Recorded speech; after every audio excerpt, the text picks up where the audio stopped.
Well, welcome everyone. My name is Debbie Gillespie. I'm an assistant professor in the Department of Lifestyle Health Sciences at University of North Texas Health Science Center in Fort Worth. And I'm really pleased and excited today to come to you for this wellness talk on nutrition, and especially for teachers, near and dear to my heart. First of all, I just want to give everyone who's out there teaching this year just a big pat on the back. You're almost through with this year, but kudos to you for all the hard work you've done this year. Just a bunch of gratitude that goes out for all the extra work you've done to make this experience one positive one for students, because I know you're all working so hard to do so. And I have a special place. I have come from a long line of teachers in my family, and my son is actually a middle school teacher. So this was his first year teaching. So he had quite an experience, as you can imagine. But I know that it was not an easy road, but you're almost through with this year. So hoping that today's talk will give you a little bit of some ideas and some more information about how you can take care of yourself and how important it is. So today we're going to focus on skill power for healthy eating. I'm going to go over a few things, and I know some of you had questions as well, but just to kick it off here, just to give you an overview, I want to just go over just some benefits of healthy eating that some of you may have heard of before. Some may be new to you. Then what we call the lifestyle approach to healthy eating. As I mentioned earlier, I'm in the Department of Lifestyle Health Sciences, and we believe that this is a holistic, even though we will be focusing primarily on nutrition today. And then covering some strategies and mindful eating to help promote success. Really how you can start building in these skills and the skills and habits that really help set you up for success. And then also thank you to those of you who had sent in some questions. We'll hope to get to those questions as well as any other questions once we have time at the end. Feel free to put questions in the chat as well. Katie will be looking through those, but let's go ahead and get started. So as we say in lifestyle medicine, there's 6 things that affect our health: our feet, fingers, sleep, stress, and support. And if we get these things right, evidence or research shows us that we could reduce diabetes risk by 93%, heart attack risk by 81%, the risk of stroke by 50%, and about a third of all cancers. We also have great evidence around mental health and depression. So really working hard to get those lifestyle factors right can really have excellent health benefits. But for today's purposes, we're going to be focusing on the fork and what we can do with the fork that really can help benefit us in all those factors as well. As you can see from this graphic, I just want to give you a point of reference, because the standard American diet that most people follow, you can see the line at 100% for just some of the major food groups: meats, grains, vegetables, dairies, and fruits. And you can see where we definitely fall short, particularly in that fruit and vegetable category versus the recommendations. Well, why is it so important for us to get that 100% or to try to meet our recommended daily guidelines? Well, there's those 3 areas where diet and nutrition really impact our health. And these are the factors that you can see here that really affect our chronic disease risk. So you can see that our body does a pretty good job at trying to create balance and homeostasis, and is pretty good at healing itself when it has the right nutrients on board. So with the typical standard American diet, as you can see from this pie chart kind of representing, it's typically a lot of saturated fat, added sugars, those are our SOFAs, some processed foods. It's relatively low in fiber, which we'll talk about that in a minute. And only about 25% of Americans gets the recommended at least 5 servings of fruits and vegetables a day. So pretty low.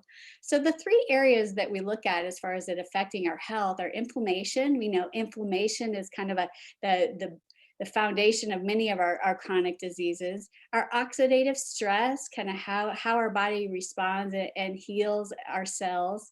And then epigenetics. It's the way our body, we all are born with a certain set of genetic makeup, and through nutrition, we can either turn some of those switches on or off. And so what we want to do is work to build, it's kind of like the inflammation, for example, would be like your house is on fire. And usually your body does a pretty good job of putting that fire out.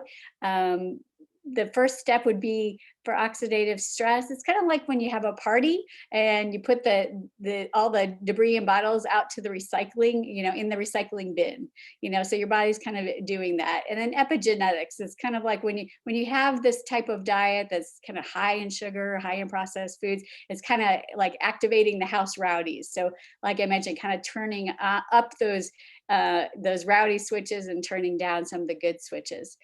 So what we're looking at focusing on is that shift, kind of that dietary upgrade, and looking for little dietary upgrades that we can incorporate.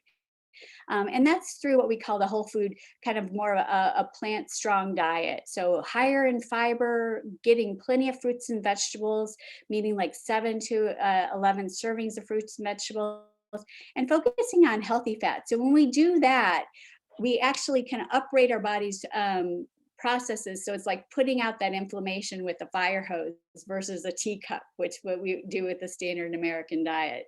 And then getting all that recycling out to the curb, kind of that debris and recycling out to the curb, and then calming down the house rowdies, flipping on the good switches, turning off the negative switches, and then really kind of helping our body do that recycling process. So that's kind of an overview of the 3 areas, really why incorporating some of these foods into our diet can really benefit. And so starting to think a little bit more about how food is medicine. Certainly it's the one factor that throughout the day, most of us eat 3 times a day. We're kind of flooding our system constantly with these chemicals, so we can choose what we're really putting through our body so that we can activate all those positive and upregulate those positive factors for inflammation, oxidative stress, and to regulate our epigenetics. So that kind of gives you just like the overview of the science.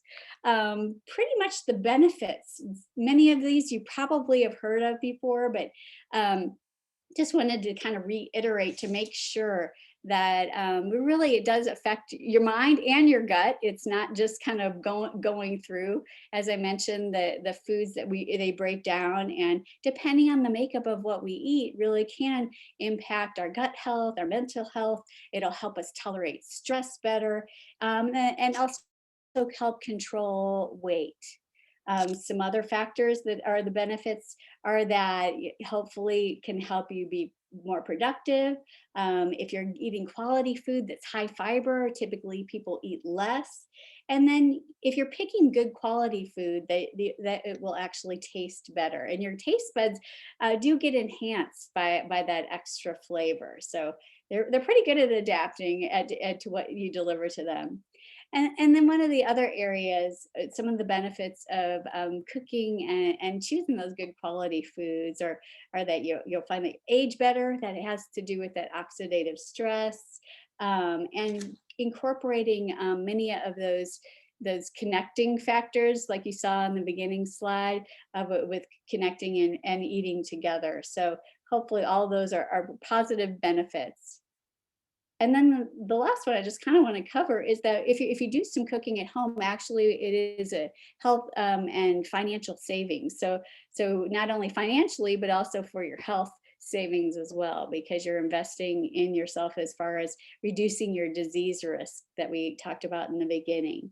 But one thing, like our buddy Benjamin Franklin said here, that if you fail to plan, you're planning to fail. So one of the things that I want to kind of stress is that usually healthy eating just doesn't happen. Unfortunately, it really does take a little bit more effort, but hopefully, as we're going to talk about in a minute, as you can kind of make these strategies and become a little bit more focused on some of the healthy habits you want to upgrade, that you can actually start incorporating these into your planning. So that way it does become more of a process versus in a regular habit, kind of automatic, similar to what we talk about with the blue zones, making the healthy choice the easy choice. Oftentimes I'll get asked too, like, what diet is best? You know, a lot of people get hung up on following a certain dietary plan or pattern. And that's fine, that's great. But I just want to point this out because they've done a lot of like comparison research. And really the take-home message is from this is that no matter what dietary pattern you follow, there are some common denominators that everybody can work on because there's so many things that people just need improvements on. So you can see here the main elements of eliminating starchy fats, added sugars, processed foods, limited intake of certain types of fats like those hydrogenated fats in processed margarines, cakes, cookies, those types of things. And then biggest thing is an emphasis on whole plants without, with lean meats, fish and poultry. And the bottom line, if any of you have read Omnivores Dilemma and Michael Pollan's book, he I liked it because he distilled it down to one simple statement: food, not too much, mostly plants. And so I think that's one of the take homes too, is that oftentimes nutrition gets you hear a lot of nutrition noise, the latest fads, the different things. So I think if people just focus really on what matters, those common denominators, they can really simplify it for themselves. And that way they're getting those benefits without getting all the confusion and frustration. So, and he also said that one of the best things you can do for your health is to cook healthy food. I know certainly during COVID, many people have had some time to get back in the kitchen. Some people I know with working, it's still a challenge, but hopefully through a little bit of planning, you can start building that muscle and building those skills that for cooking just a few simple things, because it not only saves money, but saves your health as well. So moving on to this one is the lifestyle approach. And so next, I just want to talk through a few things. And as I'm talking through some of these things, thinking about really how you can be a scientist, doing little experiments. I think that's one of the biggest things, is that there seems to be so much information out there, so it gets frustrating. So even if you focus in on just one thing that we talk about today, just thinking how you could be a scientist and run your own personal experiment. That's one thing that makes it also challenging, is because everybody is it so individualized. So certain things will resonate, some things will be more challenging. So I want to make sure that we kind of cover a bunch of things, and then so for you to really start thinking about what you could incorporate in your day to day. So just as an overview, and we'll break these down a little bit as far as into strategies and experiments that you can try, is the lifestyle approach to healthy eating. And so the first one is to build nutrient density. We want to get the most nutrition bang for our buck. So as I mentioned earlier, most of us eat about 4 to 5 pounds of food per day. The average, when they look at consumption data, we eat close to a ton of food a year, each individual in the US. And so that's a lot of nutrients, chemicals, things putting in our bodies. So we want to get the most nutrient bang for our buck. We want to get off the sofas. So as you saw from that first slide, sofas are solid fats, like our saturated fats, and added sugars. You want to rethink your drink. We'll talk a little bit about that in a second. Focus on fiber. And then incorporate mindful eating. And that's really about setting yourself up for success and making intentional choices. So let's break just these 5 areas down for options to start incorporating. As I mentioned, most of our stomachs are about the size of a fist, and we incorporate that 4 to 5 pounds of food a day. But it really, depending on what the makeup of that food is, you can see that the caloric level, and you can see from oil, the concentration of calories, all the way to vegetables. And our stomach has stretch receptors in it. So the more we can give it that volume, the more it tells our brain, oh, we're full. And so the less we eat. And plus, just from a nutrient density, those veggies that you see in there are going to give you a lot more of what we call phytonutrients that really can help have that protective. They can help us with reducing that oxidative stress. They can tamp down on that inflammation, and they can help our genes, as I mentioned in the beginning, kind of turn on those good switches that really are protective against cancer, against diabetes and heart disease. So that's where we want to make sure that we're making good nutrient dense choices. And this, just to look through this a little bit, this kind of just shows you a little more what we're meaning by nutrient dense, kind of the types of foods. And I'm sure many of you have probably seen something similar to that. So focusing on getting more of those, what we call kind of green foods, those foods that are nutrient dense, the powerhouse foods that are giving us not only vitamins, minerals, phytonutrients, fiber, and those things are going to give us the good things. Versus on the other side, that are very calorically dense, they add up pretty quickly, like we saw on that stomach slide, but they are really going to increase that inflammation. They're not going to help us with repairing that oxidative stress. And so trying to figure out one thing as far as a limiting belief some people have is that they can't eliminate junk food, that they're addicted to it. And so hopefully this would be something where an area, and you could have your little own science experiment for yourself, maybe tracking what you eat and figuring out like what time of day, is there certain things, is it just a routine that every day you go through the drive-through in the morning and get your Dunkin' Donuts and your coffee, or you get, so figuring out what those timelines are for you, keeping track, and then for yourself, kind of looking at what foods do you want to incorporate.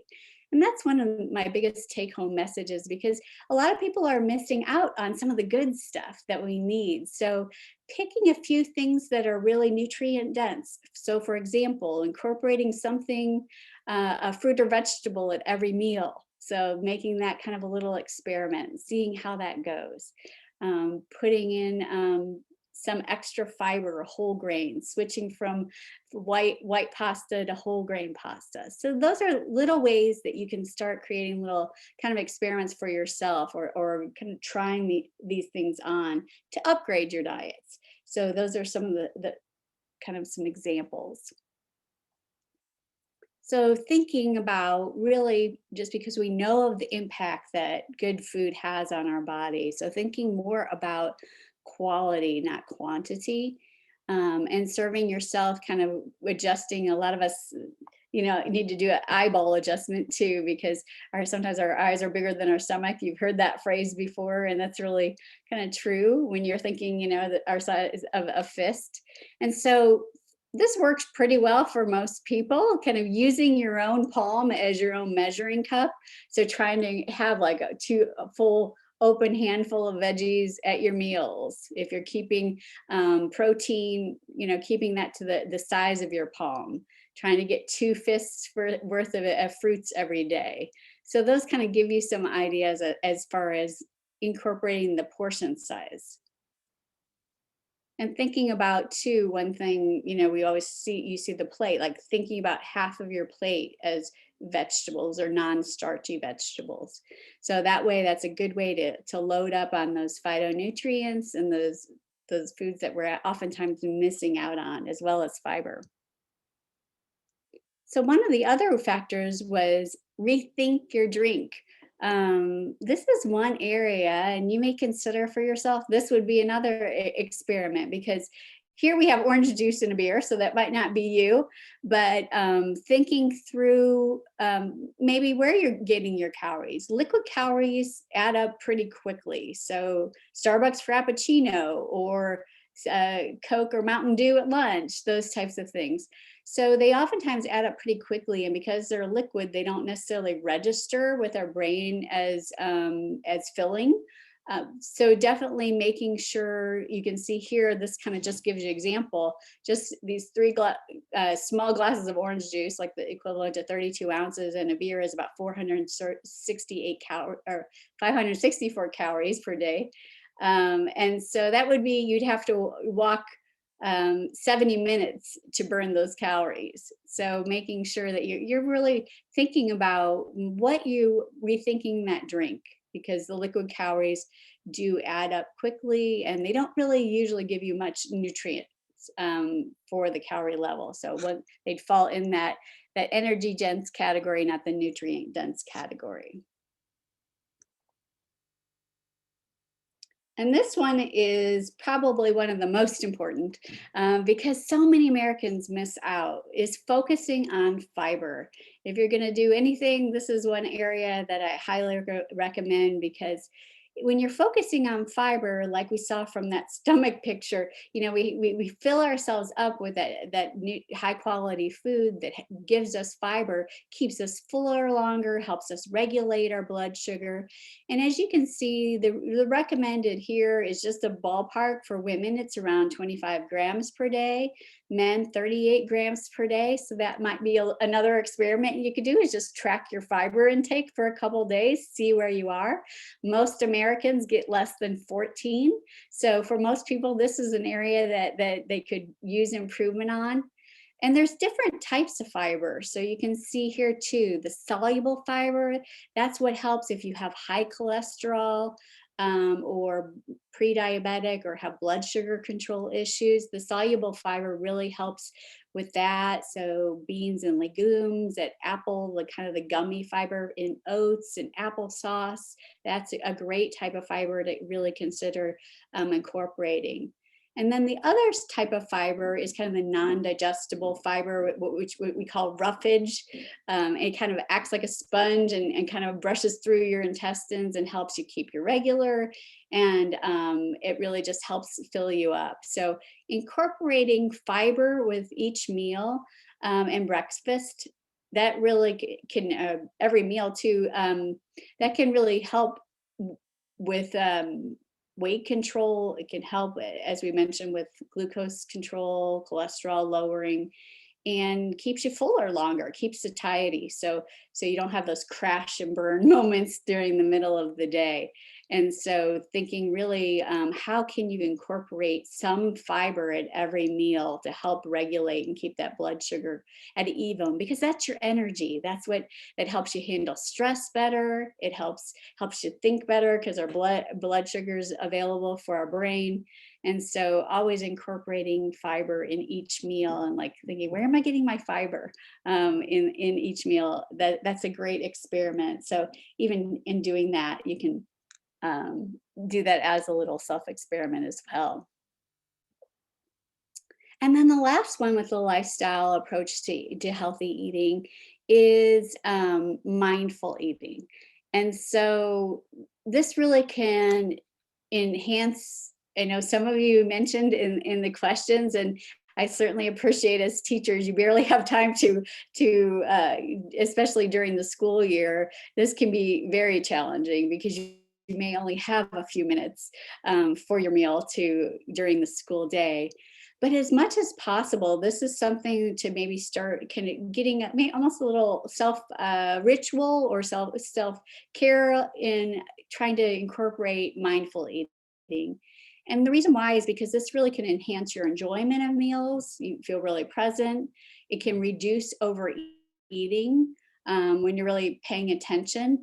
They're in the blue zones, and the Okinawans have a saying called Ariatibu. I probably pronounced that Hariatibu. It means 80% full. So eating to, you're only 80% full. We'll talk about that in a second with doing our hunger scale. But really, instead of like trying to stuff it in, stuff ourselves, remember those receptors in our stomach. It takes about 20 minutes literally to get for your brain to say, okay, you're full, your hormones are starting to balance out and regulate again. It helps aid in good digestion, because having that present state, it taps into our parasympathetic, our rest and digest nervous system. And so it reduces anxious thoughts surrounding food, and improves psychological relationship with food. This is particularly for those of you who may be emotional eaters or stress eaters. This is an experiment that I would highly recommend, because this is an area that many people struggle with because we do a lot of mindless eating because we have a lot of distractions, our phones, our families, other things going on. And so being fully present with mindful eating is a really nice experiment to participate in to see how it impacts you and how it impacts your relationship with food. So just to kind of go over some strategies with mindful eating, thinking about, when you're taking that time to eat, to really be present first off, whether it requires maybe a couple breaths or something that you can do just to calm yourself before you start eating, looking at your food to appreciate your meal, thinking about how it was prepared or how it came to be in front of you. Savor your flavors. Oftentimes we especially if we're busy and on the go, or eating on the run, as some of you mentioned, that is a common practice to really kind of savor those flavors and really appreciate what you're eating. And then slowing down, being really intentional with either putting your fork down in between, taking sips of water in between each bite. So just slowing your pace down. I remember when my kids were first born, it was one of those things, you're always trying to hurry up and eat before someone's going to start crying, but you're just inhaling your food. So intentionally like slowing down and setting a time, at least 20 minutes to set aside for eating. And then just eating exclusively, just putting away the devices, which I know is tough to do, but trying to make eating the priority, because that can help you focus on being intentional.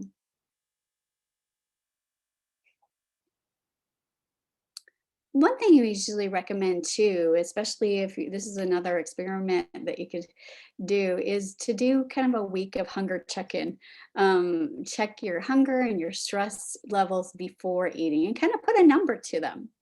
So there is what we call the hunger scale. So from a scale from 1 to 10, with being 1 starving to 10 Thanksgiving dinner full, like you're in a food coma. Really, the goal is to kind of stay in that green zone between 3 to 6. So try to not let yourself get below a 3 during the day, because then we tend to overeat or eat whatever's available. And so we may not make the most nutrient dense choices. And then trying to keep it kind of goes along with the 80% full, but keeping it under an 8 for fullness. And so making sure that you're kind of in that range. So just checking in with your body as you're eating slower to kind of see where you are as far as your hunger scale. And this is certainly another, like I mentioned, another experiment, because one other thing is that one belief people have is that they just kind of feel like they can't be hungry, or many people do struggle with hunger during the day. So making sure that they're kind of looking at that. So this might be something that you kind of just track for a while, just to see where you are, and could maybe even to potentially do a little mini fast just to see how you feel and how it affects you. Now, some of you had some questions as far as information, and these were really good ones as far as how can we monitor nutrition when we're on the go. And this is definitely goes back to when we were talking about earlier, kind of setting yourself up for success with a plan. If you know you're going to have a really busy day, kind of having some things either prepped ahead or know where you're going to stop, or you can make some choices. I always recommend, if you can, if you're eating on the go, getting that fruits or vegetables in. If you can do a side salad or extra side of fruits and vegetables, just to get that fiber, and trying to pick the most nutrient dense, high fiber choice on the menu if you're eating at a restaurant. So two of the things that really affect us the most when we're eating on the go are our habits, and if we're having a tough day. Really, those are the things probably that derail us the most. is that when we're stressed, it's kind of all with those behavioral economics. We always go to the easiest choice possible. So that's where the planning comes in, and kind of like the thinking ahead, where could I go, or what could I prep ahead? Could I pack a cooler? Could I make some veggies?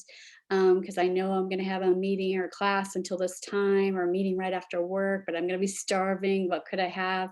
So potentially setting aside or bringing some healthier choice snacks. I also recommend for eating, when you're monitoring. The question, I guess, specifically was about monitoring. If you do use a tracking app, there's one called Fujicate, which, if you're interested in learning more about the foods you consume, not only the nutrients but also what's in them and how they are packaged, that's one that you can do a scan on. Or MyFitnessPal is a great one.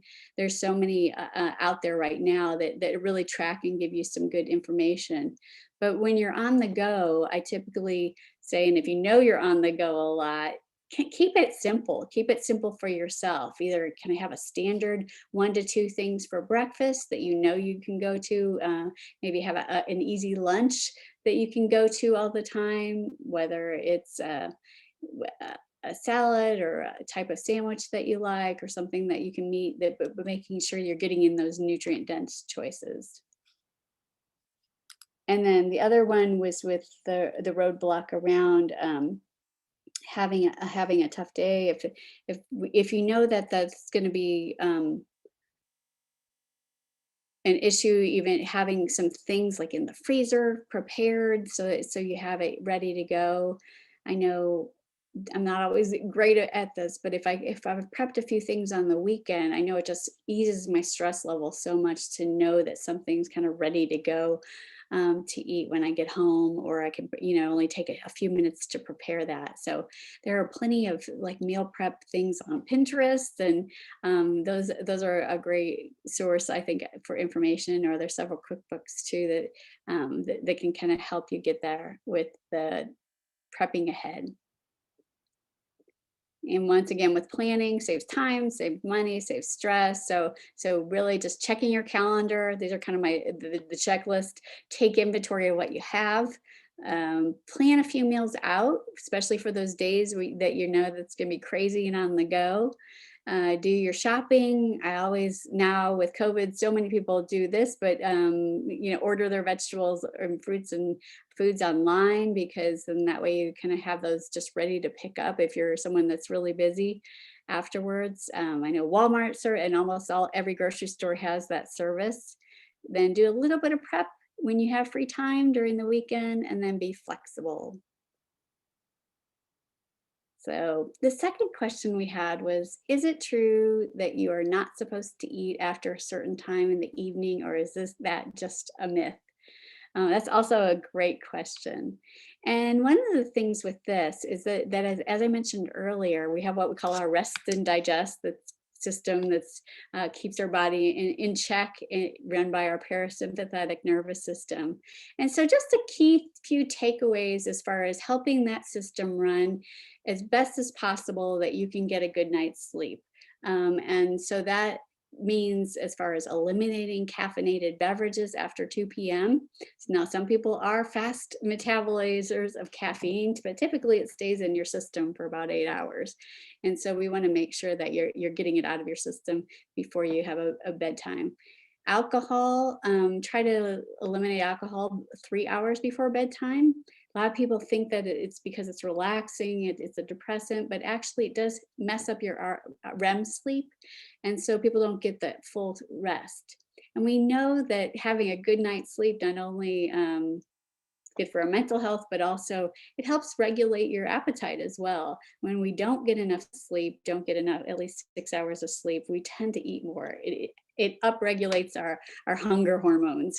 And so we want to make sure that we get plenty of sleep. So doing these things here can help that. And then eliminating after dinner and late night snacking, just because when your body's digesting food, it's trying to rest and digest at the same time, and that's not always a good combo. Avoiding high sodium foods, sometimes that's because of thirst and fluids and fluid retention, can dysregulate sleep. Assure that you have daytime fluid intake, especially in the late afternoon, so you're adequately hydrated. Oftentimes, if you go all night, especially in the wintertime, it can get drier and get dehydrated. And then one of the best things, like kind of to tie with what we talked about earlier, is eating those high fiber foods that are low in fat. They've shown a direct relationship with people who eat high saturated fat, low fiber foods and poor quality sleep. So making sure that you're getting those high fiber foods, you don't think of that it helps you sleep, but it really does, because it helps regulate your glucose level, and then the saturated fats have the same thing as well. So good, great question, and I hope that answers that. That I would recommend, usually about 3 hours before you go to sleep to try to reduce food intake. I know that the bedtime snack, sometimes people like that, but if you can do it a couple hours before, 2 to 3 hours before, would be best. Do we need vitamins and mineral supplement, or my vitamin supplements? That's like a whole big ball of wax. I don't know if we can get into everything, but I do want to show you this chart, because this kind of gives you a picture of, with a standard American diet like we showed in the beginning, the percentage of the US population not meeting just the basic recommended dietary guidelines for recommended daily allowance for some of these top vitamins and minerals. And so you can certainly see that many people run low, deficient, run low. And so certainly, first and foremost, always recommend, if you can get the nutrients from foods, that's going to be your best source, because they not only have those nutrients, they have other phytochemicals and things in the foods that help them absorb. But sometimes people do need to take just a generic or regular multivitamin supplement to help kind of work out some of these deficiencies. So typically I do recommend that. For most people, for the minerals, calcium and magnesium, really important. Want to make sure that you're getting adequate of those. Your B vitamins, great for energy, and so making sure plenty of those. Phosphorus, still regulate, but usually most people in the US, I'm surprised it's that low, because most people do get adequate phosphorus. But that would be definitely something you can track. And once again, a little experiment with you on one of those tracking apps like MyFitnessPal or Noom, to kind of see where your nutrients are and if you have any deficiencies. If you suspect any, the one way to do that is to have them tested. And that's one thing that with the supplements, they will only benefit you if you are kind of nutrient deficient.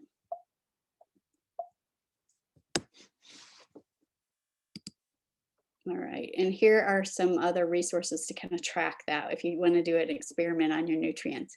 So collecting like 3 days food log, just kind of to give you a little snapshot and kind of look at that. There are food frequencies online that you can take, food frequency assessments.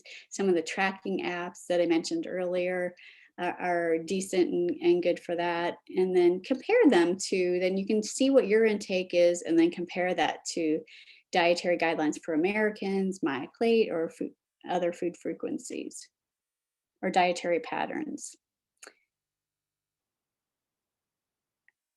And then another question we had was, can omega-3 improve ADHD in children and or adults?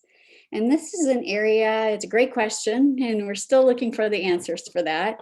But in general, we know that in the US, most people get more of the omega-6 fatty acids, which come from our corn flour, our vegetable oils. And those can be more inflammatory. And usually, depending on your intake, we would love to see like a 4-to-1 ratio, 4-to-1 with polyunsaturated fats and the omega-3 fats. And most people in the US are anywhere from 9 to 20-to-1 ratio of polyunsaturated fats to omega-3 fats. And so we want to make sure that we get adequate amounts of those in our diet for everyone, because we know that as far as brain health, the membranes of our brain are made up of those omega-3 fatty acids. That's why it's so important for pregnant women to take the DHA and make sure they're getting adequate amounts for brain health and brain development. And so overall, to kind of go back to your question, is that one thing that a lot of research, when they do the meta-analysis, kind of take a bunch of studies and look at them together, is that they see that among the ADHD population, they're seeing a deficiency in omega-3. And so definitely for sure correcting that deficiency. And the World Health Organization recommends 300 to 500 milligrams a day of what they call EPA and DHA, two types of omega-3 fatty acids, and then or 800 to 1100 milligrams of ALA, which is kind of a plant form of omega-3 fatty acids. So it's still kind of out overall. They say that the best options are to maintain the good levels of omega-3 fatty acids. So if you need to take a supplement, if you're not getting enough, I think that would be beneficial. But the biggest thing is that with ADHD, you're trying to increase the dopamine and noradrenaline. Norepinephrine, I'm sorry, dopamine and norepinephrine levels in the brain. And one great thing that can help with that is exercise. And so we can see that the exercise can have just as big of an impact as some of the medications, but it's just a shorter duration. So wanting to make sure that that's increased as far as from a lifestyle factor. Oftentimes we know that omega-3 too is really important for inflammation. So making sure we get plenty of omega-3 fatty acids can be beneficial for that as well. All right, and so some sources, if you're wanting to increase your intake of omega-3 fatty acids to get that ratio a little bit more to 4-to-1, some of the best sources are salmon, flax seeds, walnuts, and then fish oil supplements. Those are going to be the best sources of the day, and usually getting, like I mentioned, 500 to 1,000 milligrams or 1 gram per day is what's recommended for those. Some other choices would be scallops, cauliflower, cabbage, cloves, mustard seeds, and chia seeds. For those of you putting chia on things, or you're drinking chia pudding or chia water, that can also provide a good source of omega-3s. Quinoa, which I don't see on this list, actually has a good source of a plant form of the ALA form of omega-3s, and then some other fish like halibut, shrimp, cod, tuna, soybeans, tofu, kale, collard greens, and Brussels sprouts also give you some omega-3 fatty acids. So trying to shift that balance by incorporating those foods. Usually incorporating salmon twice a week is sufficient enough to get adequate amount of that recommended amount of omega-3 fatty acids per day. I always recommend flaxseed, great in everything as far as especially if you have hypertension or polycystic ovarian syndrome or diabetes. It can really help regulate glucose level, and it's a great anti-inflammatory as well. So adding flax in your oatmeal, or sprinkling it in your yogurt, or putting it in salads if you want to do it that way. Usually the ground flax is better and more absorbable. So I recommend that, and walnuts as well. So all great sources. And so bottom line, to kind of wrap up here today, just want to take home is that good nutrition can add life to years and years to life. And that's really what we're looking at, the quality of life. So taking one of those things that we discussed today and thinking through what you can do to focus on fiber, or rethink your drink, or get off the sofas if that's one of the things that you can think of to improve your diet. But just really picking one thing and setting small goals around that to try to upgrade your dietary intake, to really work towards that whole food, high fiber, high nutrient diet. And last but not least, this is my contact information, and also Dr. Teresa Wagner, who's at the university, is also a registered dietitian. So if anytime that you have any other questions, feel free to email us and we'll try to get back with you. But thank you so much for having me today. Let me just double check here and see if we have any other, see any more open questions, but I appreciate your time and thank you so much for joining us today for today's webinar on building nutrition skill power. Thank you so much for that presentation. I personally learned a lot. I'm excited to go home and clean out my cupboard now. I'm feeling inspired. I know some people are putting in the chat, thank you. People are saying that was extremely informative. So I'm really thrilled that we got some good information, tips and tricks out of this. There were many people that were unable to join us today, but for them, the good news is that this is a recorded session. Once it's edited, it'll be uploaded to the playlist where all the other videos from the Fort Worth ISD Wellness Program have gone to live. So they are on YouTube forever as a great resource. And for everyone who is here and participated today and is interested in the staff prize drawing, you need to complete the final step, which is the post survey. That will be emailed out to you Thursday. I believe it's scheduled for 9 a.m. We need about a 24-hour lag to get everybody in the system and marked as attended from this webinar, and you'll receive that email Thursday. So again, thank you so much, Debbie. There was a lot of great information. I personally, like I said, feel very inspired. I'm going to think about my drinks because I did have a soda today at lunch. And when you said that, I was like, I didn't need it, did I? Just pick one thing. And like you mentioned, that's a great thing. Is just look at your cupboard. That's another great experiment. Just kind of do an inventory of your cupboard and kind of like green light and red light your foods and see which ones you can live without. Absolutely. And what you can replace it with, because that's what we always think about, what we can take out, but the bottom line is what good stuff can you put in? That's the hard part, and it's going to be a tough battle, but I know I can do it. I know everybody else here is probably going to go home and do something healthy after this and live or use this as a living resource. So once it's on YouTube, I'll send the link out.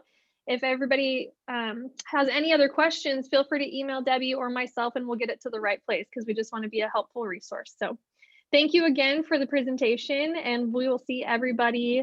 Actually, this is the last webinar, so we won't see you next month. I'm so sorry. We'll see you next year. So thanks for being here. Thank you for having me, and stay healthy and well, everyone.